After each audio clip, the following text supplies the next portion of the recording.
नीचे से महकाई नीचे से महकाई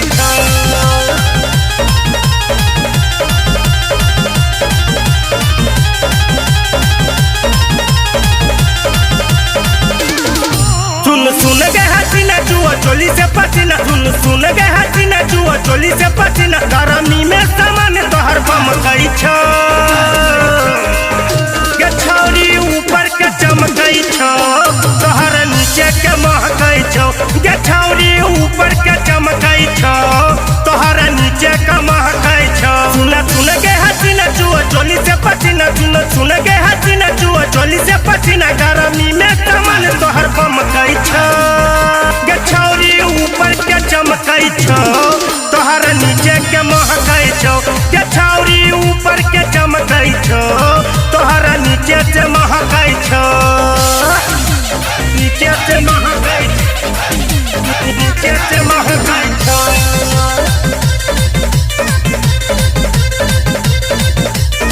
सुन गे तू रानी चढ़ल छो तोहर जवानी बर्फ जना पिघल के भगलो पानी पानी भगलो पानी पानी सुन गे तू रानी चढ़ल छो तोहर जवानी बर्फ जना पिघल के भगलो पानी पानी छोरी लसर फसार करो तोहर बदन छोरी लसर फसार करो तोहर बदन देखी तोहर मिजाज हमर सन गई छो के छौरी ऊपर के चमकई छो तोहर नीचे के महकई छो के छौरी ऊपर के चमकई छो तोहर नीचे के महकई छो नीचे से महकई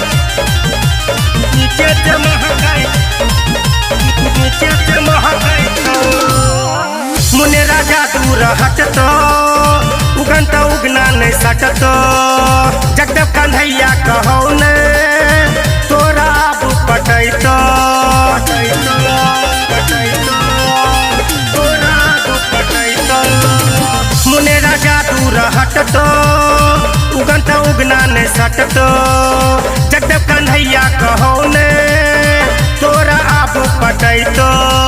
पूरा है तो के न सरदा जब मिल तो नहीं मरदा पूरा है तो के न सरदा जब मिल तो नहीं मरदा सोची सोची करे जा हमर तू हो गई छो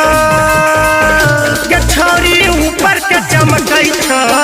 तोहरा नीचे के महकई छो के छौरी ऊपर के चमकई छो